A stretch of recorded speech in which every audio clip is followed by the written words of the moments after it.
Hello everyone, welcome to Neso school. हम पढ़ रहे हैं टाइप्स ऑफ केमिकल रिएक्शंस, जिसमें कॉम्बिनेशन, एक्सोथर्मिक और एंडोथर्मिक रिएक्शंस के बारे में हम अच्छे से समझ चुके हैं। अब चलिए आगे बढ़ते हैं और समझते हैं डीकंपोजिशन रिएक्शन क्या होता है।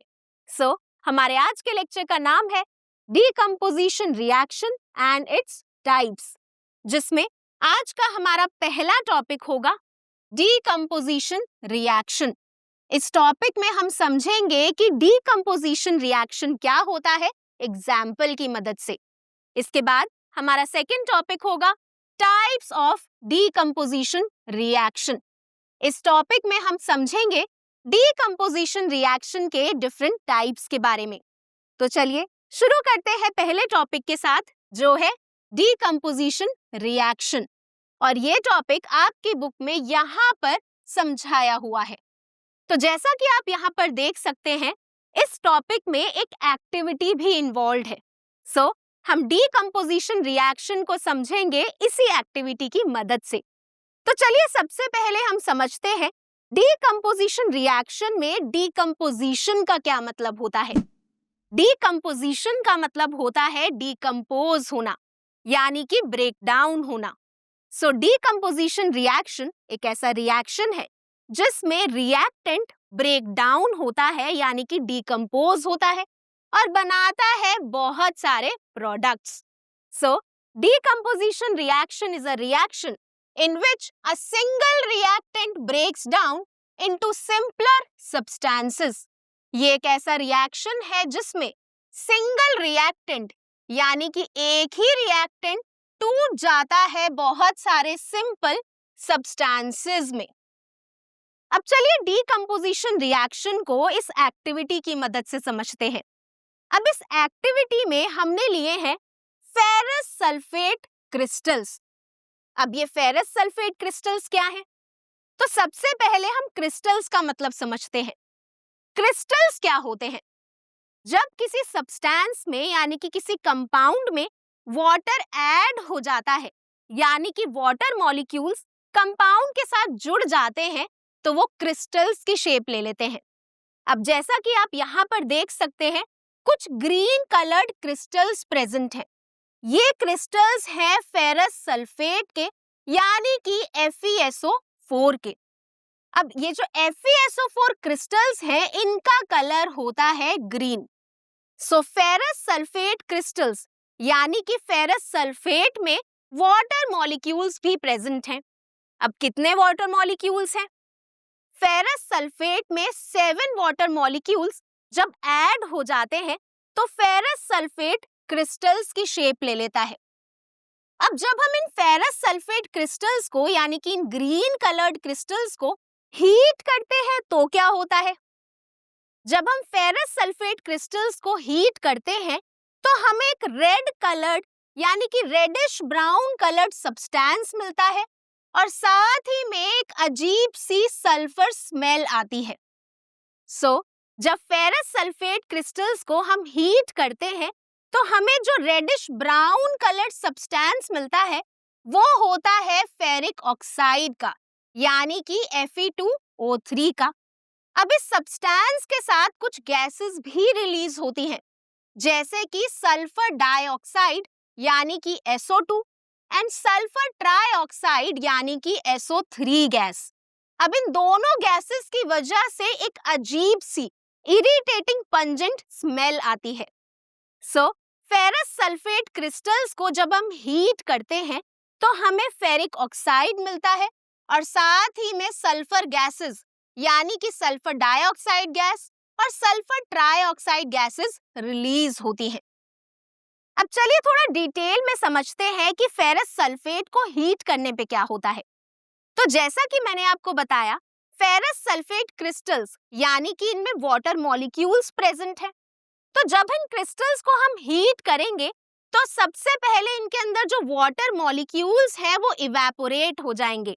फेरस सल्फेट क्रिस्टल्स को जब हम हीट करते हैं तो इनके अंदर जो 7 मॉलिक्यूल्स हैं वाटर के, वो इवेपोरेट हो जाते हैं। उसके बाद बचता है सिर्फ फेरस सल्फेट। अब ये जो फेरस सल्फेट है, इसको जब हम फर्दर हीट करते हैं तो ये डिकम्पोज हो जाता है, यानी कि ब्रेक डाउन हो जाता है Fe2O3 यानी कि फेरिक ऑक्साइड में, और साथ में रिलीज होती है सल्फर डाइऑक्साइड और sulphur trioxide gases. So I hope अब आपको क्लियर हो गया होगा कि फेरस सल्फेट क्रिस्टल्स को जब हम हीट करते हैं तो क्या होता है। अब आप इस रिएक्शन की इक्वेशन पे ध्यान दीजिए। इस इक्वेशन में हम क्लियरली देख सकते हैं कि एक सिंगल रिएक्टेंट मल्टीपल प्रोडक्ट्स में ब्रेक डाउन हो गया है। सो ये रिएक्शन एक डीकंपोजिशन रिएक्शन है। सो डीकंपोजिशन रिएक्शन एक ऐसा रिएक्शन होता है जिसमें सिंगल रिएक्टेंट ब्रेक डाउन होता है मल्टीपल प्रोडक्ट्स में। सो आई होप अब आपको क्लियर हो गया होगा कि डीकंपोजिशन रिएक्शन क्या होता है। तो इसी के साथ हमारा पहला टॉपिक डीकंपोजिशन रिएक्शन कंप्लीट होता है। अब चलिए आगे बढ़ते हैं और समझते हैं टाइप्स ऑफ डीकंपोजिशन रिएक्शन। और ये टॉपिक आपकी बुक में यहाँ पर इसके नेक्स्ट पेज पे और इसके भी नेक्स्ट पेज पे यहाँ तक समझाया हुआ है। सो डीकंपोजिशन रिएक्शन के 3 टाइप्स होते हैं, जिसमें पहला टाइप होता है थर्मल डीकंपोजिशन। अब ये थर्मल डीकंपोजिशन का क्या मतलब होता है? सो डीकंपोजिशन का मतलब तो हम ऑलरेडी समझ चुके हैं, जो है ब्रेकडाउन ऑफ सिंगल रिएक्टेंट। अब चलिए थर्मल का मतलब समझते हैं। थर्मल में थर्म का मतलब होता है हीट, और ये बात हमने पिछले लेक्चर में भी डिस्कस करी थी। सो थर्मल डीकंपोजिशन एक ऐसा डीकंपोजिशन है जो हीटिंग से होता है, यानी कि हीट एनर्जी की वजह से होता है। सो जब सिंगल रिएक्टेंट हीट की वजह से ब्रेक डाउन हो जाए तो उस ब्रेक डाउन को, यानी कि उस डीकंपोजिशन को हम बोलते हैं थर्मल डीकंपोजिशन। अब जैसे आपने कैल्शियम कार्बोनेट के बारे में तो सुना ही होगा। कैल्शियम कार्बोनेट के बारे में हम पिछले लेक्चर्स में भी डिस्कस कर चुके हैं। जब कैल्शियम कार्बोनेट यानी कि CaCO3 को हम हीट करते हैं तो ये ब्रेक डाउन हो जाता है कैल्शियम ऑक्साइड में और कार्बन डाइऑक्साइड गैस में। अब आप इस रिएक्शन को ध्यान से देखिए। कैल्शियम कार्बोनेट में एक कैल्शियम है, एक कार्बन है और 3 ऑक्सीजन एटम्स हैं।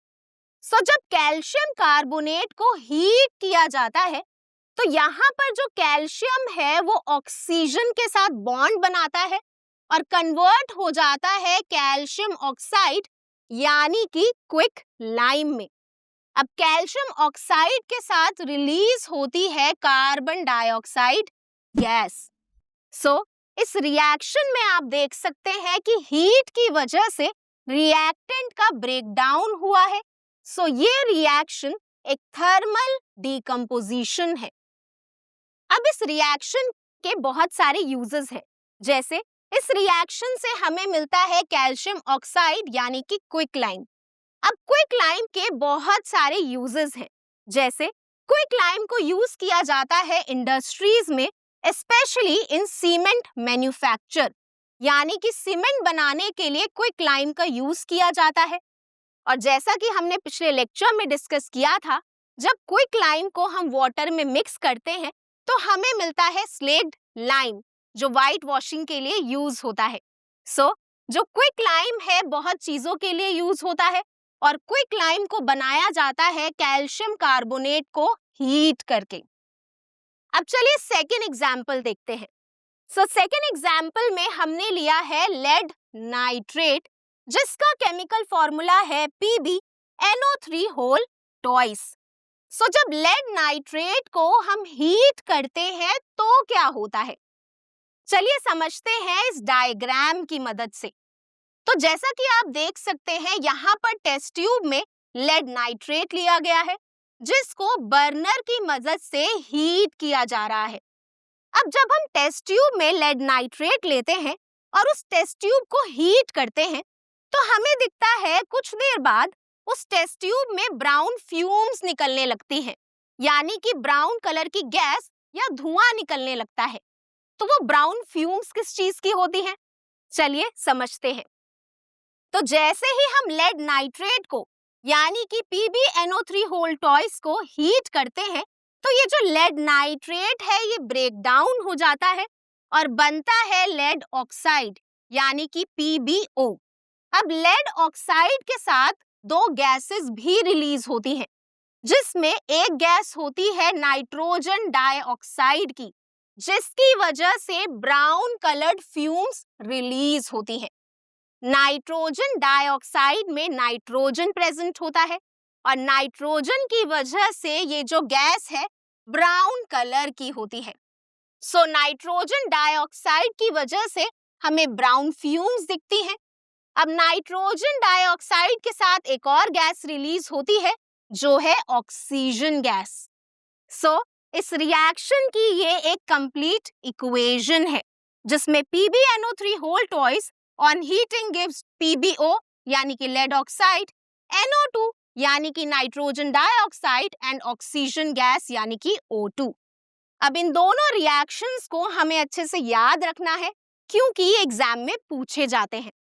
इन दोनों रिएक्शन से हम देख सकते हैं कि हीट करने पे इन दोनों रिएक्टेंट्स का ब्रेकडाउन हो गया है मल्टीपल प्रोडक्ट्स में। और जैसा कि आपको याद ही होगा, अभी हमने डिस्कस किया था कि फेरस सल्फेट क्रिस्टल्स को जब हम हीट करते हैं तो वो ब्रेक डाउन हो जाता है। सो ब्रेक डाउन होता है अगर हीट की प्रेजेंस में, तो उसको थर्मल डीकंपोजिशन बोलते हैं। सो थर्मल डीकंपोजिशन के अभी तक हम 3 एग्जाम्पल्स डिस्कस कर चुके हैं, जिसमें सबसे पहला एग्जाम्पल है फेरस सल्फेट क्रिस्टल्स का जो हीटिंग पे बनाता है फेरिक ऑक्साइड। सेकेंड एग्जाम्पल हमने डिस्कस किया कैल्शियम कार्बोनेट, जिसको हीट करने पे हमें गैस के साथ साथ कैल्शियम ऑक्साइड मिलता है। थर्ड एग्जाम्पल हमने डिस्कस किया हीटिंग ऑफ लेड नाइट्रेट, जिसके बाद हमें मिलता है लेड ऑक्साइड। आई होप अब आपको क्लियर हो गया होगा कि थर्मल डीकंपोजिशन क्या होता है। अब चलिए आगे बढ़ते हैं और समझते हैं second type of decomposition reaction जो है इलेक्ट्रोलिटिक डीकंपोजिशन। अब ये इलेक्ट्रोलिटिक का क्या मतलब होता है? इलेक्ट्रोलिटिक में इलेक्ट्रो का मतलब होता है इलेक्ट्रिक करंट यानी कि इलेक्ट्रिसिटी, और लिटिक का मतलब होता है ब्रेकडाउन। सो जब इलेक्ट्रिक करंट की वजह से किसी सब्सटेंस का यानी कि किसी रिएक्टेंट का ब्रेकडाउन हो जाए, तो उस रिएक्शन को हम बोलते हैं electrolytic decomposition. So it is the decomposition which is caused by electricity. Electricity की वजह से जब डीकंपोजिशन होता है तो उस डीकंपोजिशन को हम इलेक्ट्रोलिटिक डीकंपोजिशन बोलते हैं। अब इलेक्ट्रोलिटिक डीकंपोजिशन को समझने के लिए हमने यहाँ पर एग्जाम्पल लिया है इलेक्ट्रोलिसिस ऑफ वाटर का, यानी कि जब वाटर में से हम इलेक्ट्रिक करंट पास कराते हैं तो जो वाटर मॉलिक्यूल्स हैं वो ब्रेक डाउन हो जाते हैं। अब ऐसा कैसे होता है, चलिए समझते हैं इस एक्टिविटी की मदद से। तो जैसा कि आप देख सकते हैं यहाँ पर बहुत सारे एपरेटस इन्वॉल्व हैं। तो सबसे पहले हम ये देखते हैं कि यहाँ पर कौन से एपरेटस प्रेजेंट है। तो सबसे पहले यहाँ पर हमने लिया है एक बीकर जिसमें हमने डाला है वाटर। अब ये जो वाटर है ये प्योर वाटर नहीं है। प्योर वाटर का मतलब होता है कि ऐसा पानी जिसमें सिर्फ वाटर मॉलिक्यूल्स ही प्रेजेंट होते हैं। अब इस रिएक्शन में हमें वाटर में से इलेक्ट्रिक करंट फ्लो करवाना है, बट जो प्योर वाटर होता है वो इलेक्ट्रिसिटी कंडक्ट नहीं करता। सो वाटर में हम ऐड करते हैं few drops of sulphuric acid, जिससे जो वाटर है इलेक्ट्रिसिटी कंडक्ट करने के केपेबल हो जाए। अब आप सोच रहे होंगे कि प्योर वाटर इलेक्ट्रिसिटी क्यों नहीं कंडक्ट करता, और प्योर वाटर में जब हमने एसिड डाला तो वो इलेक्ट्रिसिटी कंडक्ट करने के केपेबल हो गया। तो ऐसा क्यों हुआ? इसका रीजन हम समझेंगे आने वाले लेक्चर्स में, बट अभी के लिए हमें इतना फोकस करना है कि प्योर वाटर में हमने कुछ ड्रॉप्स डाले सल्फ्यूरिक एसिड के, जिससे जो वाटर है केपेबल हो गया इलेक्ट्रिसिटी कंडक्ट करने के लिए। अब इलेक्ट्रिसिटी के सोर्स के लिए हमने यहाँ पर ऐड करी है 6 वोल्ट बैटरी, जिसको हमने अटैच किया है ग्रेफाइट रॉड से। यहाँ पर जो ग्रेफाइट रॉड है वो इलेक्ट्रोड का काम करती है और ग्रेफाइट रॉड्स को हमने बैटरी से कनेक्ट किया है कुछ वायर्स की मदद से। अब जो यहाँ पर इलेक्ट्रोड है यानी कि ग्रेफाइट रॉड है, हमने उसको बैटरी के पॉजिटिव टर्मिनल से अटैच किया है और यहाँ पर जो ग्रेफाइट रॉड है उसको कनेक्ट किया है बैटरी के नेगेटिव टर्मिनल से।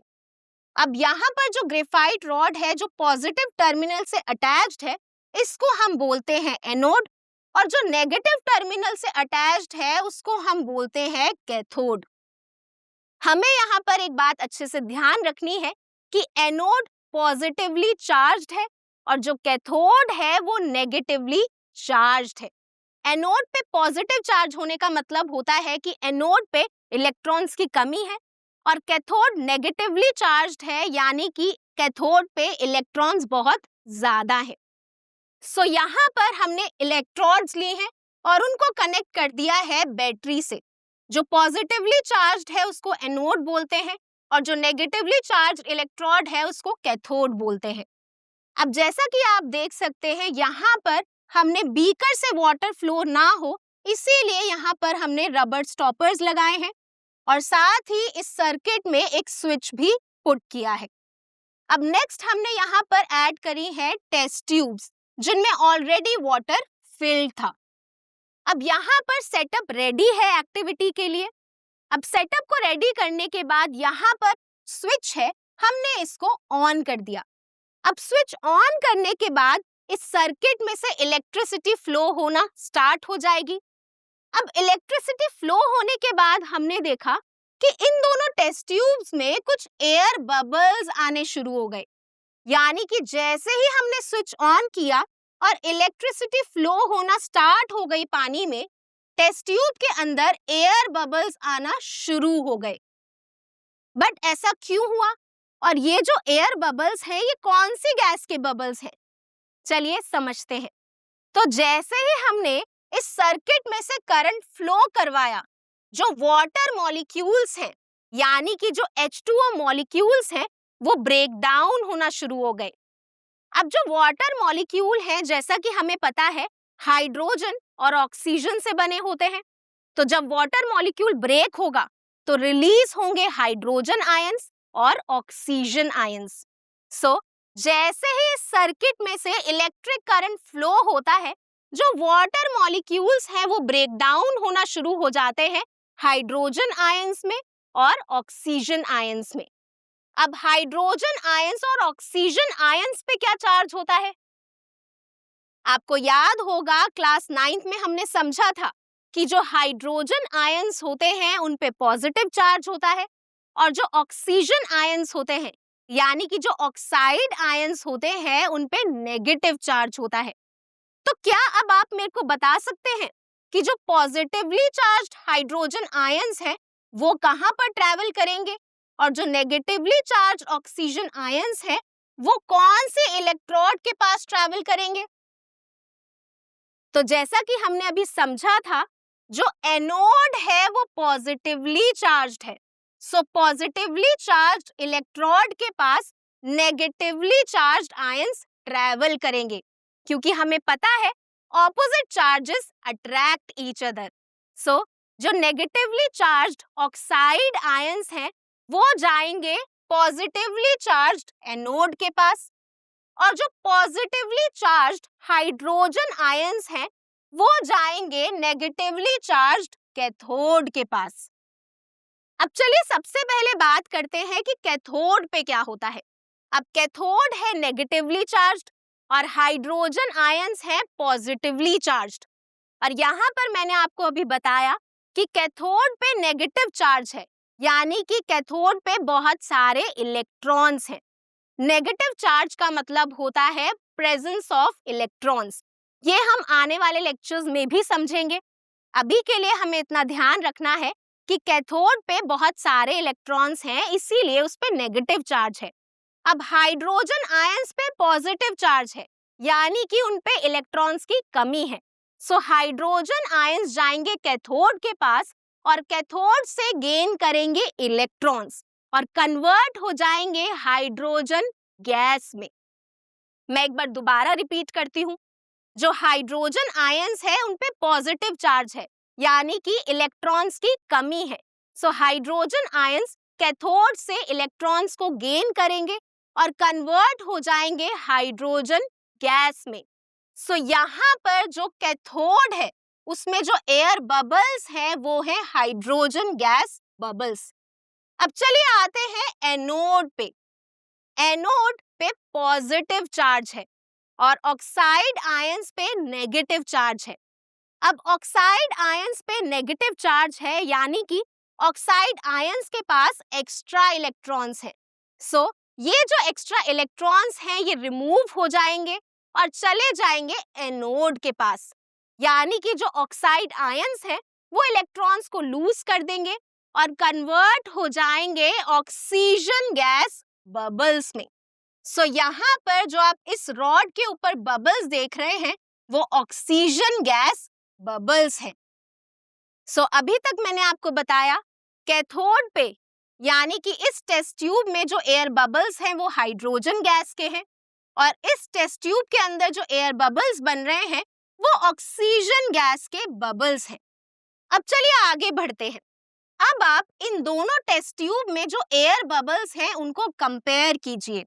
यहाँ पर जो टेस्ट ट्यूब है उसमें हाइड्रोजन गैस बबल्स ज्यादा है और इस टेस्ट ट्यूब में जो ऑक्सीजन गैस बबल्स हैं वो कंपैरेटिवली कम है। अब यहाँ पर एक क्वेश्चन आता है कि इन दोनों एयर बबल्स के अमाउंट में डिफरेंस क्यों है।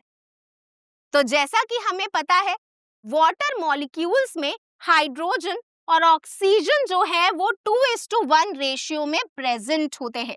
सो इसीलिए हाइड्रोजन गैस बबल्स ज्यादा प्रोड्यूस होते हैं और ऑक्सीजन गैस बबल्स कम प्रोड्यूस होते हैं। So water decomposes into hydrogen and oxygen in 2:1 ratio during electrolysis. Electrolysis के दौरान जो वाटर है वो डिकम्पोज होता है हाइड्रोजन और ऑक्सीजन में 2:1 रेशियो में, क्योंकि जो वाटर मॉलिक्यूल्स है उनमें हाइड्रोजन और ऑक्सीजन 2:1 रेशियो में कंबाइंड होते हैं। सो अभी तक हमने समझा इलेक्ट्रोलिटिक डिकम्पोजिशन एक ऐसा डिकम्पोजिशन है जिसमें इलेक्ट्रिक करंट की वजह से जो रिएक्टेंट है ब्रेक डाउन हो जाता है। अब इस रिएक्शन में हमने एग्जाम्पल देखा इलेक्ट्रोलिसिस ऑफ वाटर का, जिसमें जब हमने वाटर से इलेक्ट्रिक करंट पास कराया तो जो H2O था वो ब्रेक डाउन हो गया H2 यानी कि हाइड्रोजन गैस में और O2 यानी कि ऑक्सीजन गैस में। सो इसी के साथ हमारा second type of decomposition reaction भी कंप्लीट होता है। अब चलिए आगे बढ़ते हैं और देखते हैं third type of decomposition reaction जो है फोटोलिटिक डिकम्पोजिशन। फोटोलिटिक में फोटो का मतलब होता है सनलाइट और लिटिक का मतलब हमें पता है जो है ब्रेकडाउन। सो ये एक ऐसा डिकम्पोजिशन रिएक्शन है जिसमें लाइट यानी कि सनलाइट की वजह से किसी भी रिएक्टेंट का सब्सटेंस का ब्रेकडाउन होता है। अब फोटोलिटिक डिकम्पोजिशन में हमने एग्जाम्पल लिया है सिल्वर क्लोराइड का। सो सिल्वर क्लोराइड यानी कि AgCl जिसका कलर वाइट होता है। सो जब हम AgCl को सनलाइट में रखते हैं तो ये ब्रेक डाउन हो जाता है सिल्वर और क्लोरीन गैस में।